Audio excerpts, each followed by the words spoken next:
नमस्कार मित्रों, आज हम ज्योतिष में बात करेंगे कि कुंडली में लग्न का संबंध किस किस भाव से जुड़ के कैसा फल देता है। कुंडली में 6, 8, 12 भाव को अच्छा नहीं माना जाता। छठा घर कुंडली में शत्रुओं का, रोग का, अड़चनों का, संघर्ष का होता है।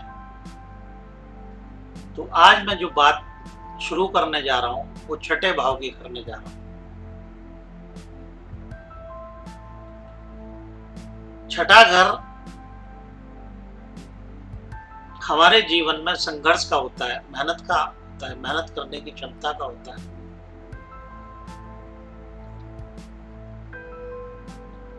अगर छठा घर कमजोर हो और लगन मजबूत हो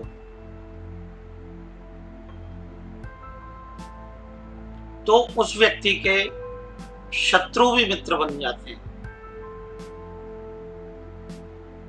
और छठा घर यदि मजबूत हो और लगन कमजोर हो तो ऐसा व्यक्ति अपने जीवन में शत्रुओं से घिरा रहता है और उसका जीवन संघर्ष में रहता है। तो मित्रों, छठे घर की जो व्याख्या है, हमारे शत्रु, बीमारी ये कहां से पैदा होते हैं। अब हमारे जीवन में सबसे बड़ा शत्रु कौन होता है? तो हमारे जीवन में सबसे बड़ा शत्रु होता है हमारा क्रोध।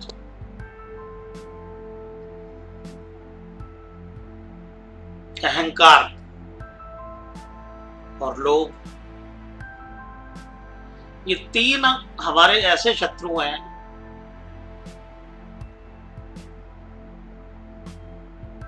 यदि आदमी का अपने क्रोध पे कंट्रोल ना हो तो उसके भी शत्रु पैदा होते हैं। अगर आदमी जरूरत से ज्यादा लोभ करे तो उसके भी शत्रु पैदा हो जाते हैं।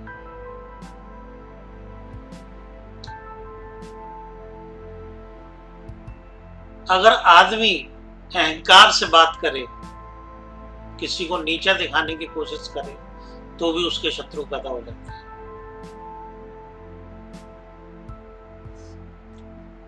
तो इन शत्रुओं के पैदा होने से हमारे जीवन में अड़चनें आती हैं, हमारे कामों में रुकावट आती है, हमें हर क्षेत्र में संघर्ष के बाद भी असफलता का मुंह देखना पड़ता है।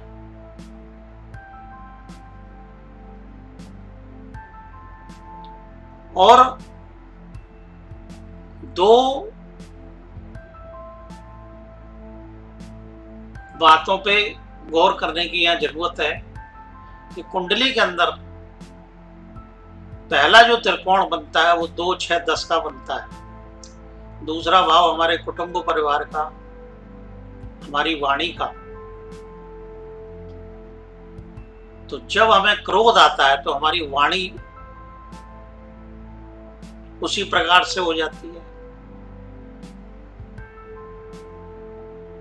और 10वां भाव कंट्रोलिंग पावर का है तो हमारी वाणी पे हमारा कंट्रोल नहीं रहता, तो इससे हमारे शत्रु पैदा होते हैं।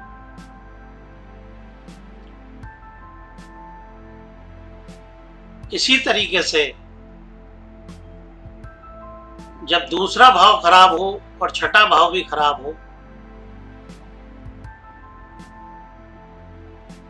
तो व्यक्ति क्रोधी तो होता ही है, झूठा भी होता है। तो जब कुंडली में ये 2 भाव खराब हो गए तो 10वें भाव का रिजल्ट कोई नहीं मिलेगा। 10वां भाव होता है आदमी की पद प्रतिष्ठा, ऊंचाई, आदमी का कद, आदमी के अंदर बात को समझने की योग्यता। तो जब क्रोध होगा तो आदमी के अंदर किसी भी बात को समझने की योग्यता कहां होगी। तो ऐसी स्थिति में क्या करें। अब किसी के पास जन्म पत्री है और किसी के पास नहीं है। आप लोग सोचोगे पंडित जी छठे भाव की बात कर रहे हैं, दूसरे भाव की बात कर रहे हैं, हमें क्या लेना देना, हमें क्या पता। तो अधिकांश जब आदमी का क्रोध आता है, आदमी को क्रोध आता है, तो ऐसे जातक को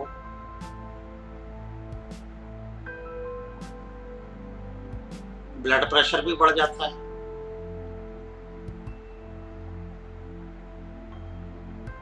हार्ट की प्रॉब्लम भी हो जाती है।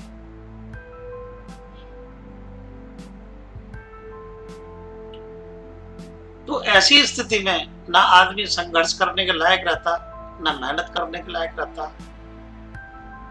और ऐसे व्यक्ति को पैसे के नुकसान के अलावा शारीरिक नुकसान भी उठाना पड़ता है।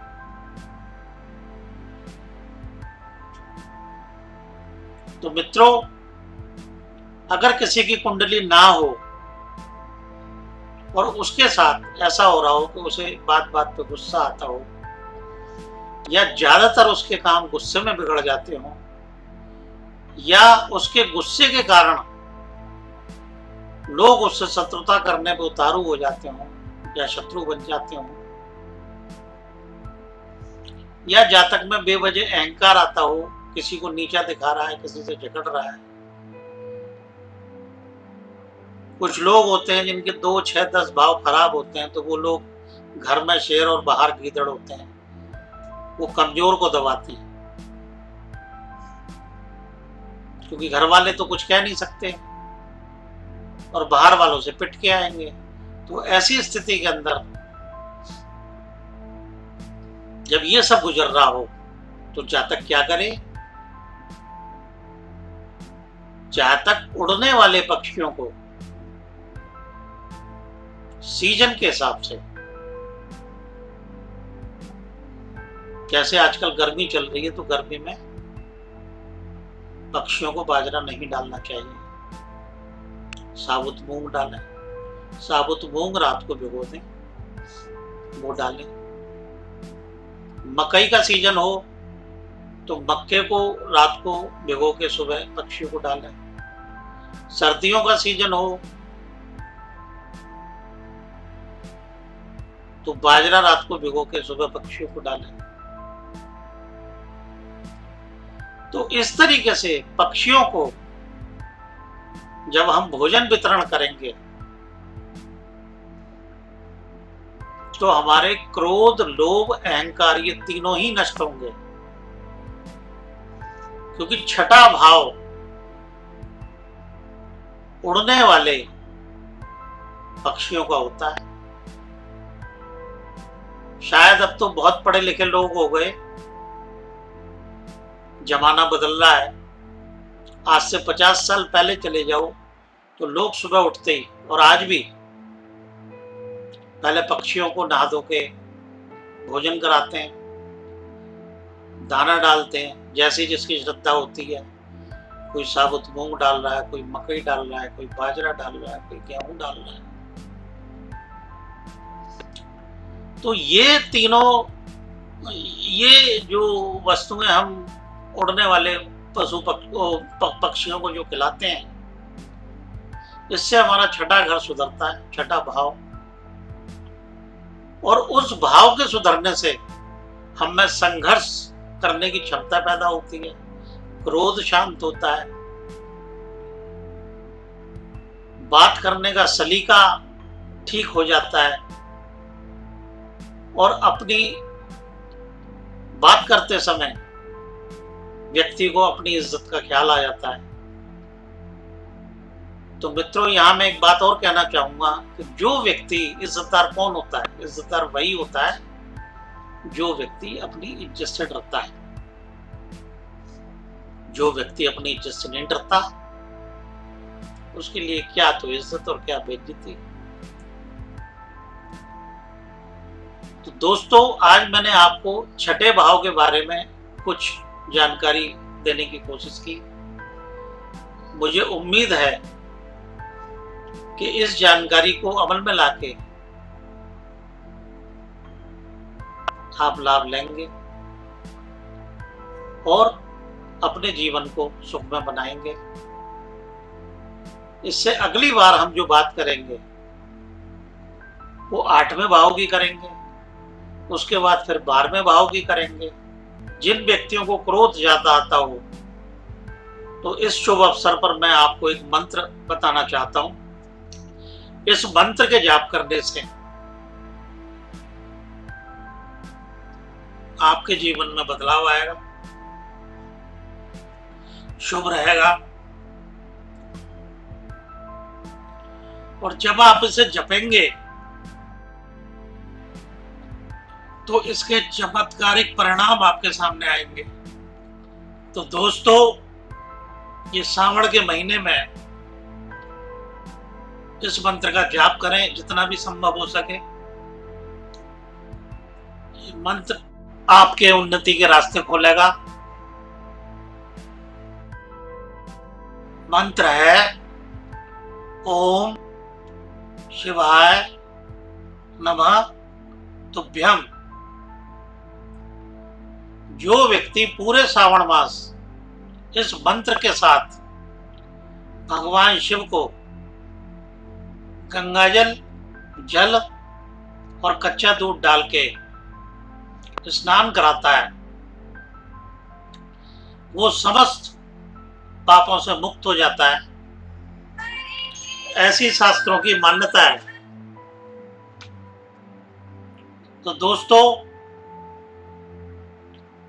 मुझे उम्मीद है कि आप इस वीडियो से लाभ जरूर लेंगे। इन्हीं शब्दों के साथ धन्यवाद।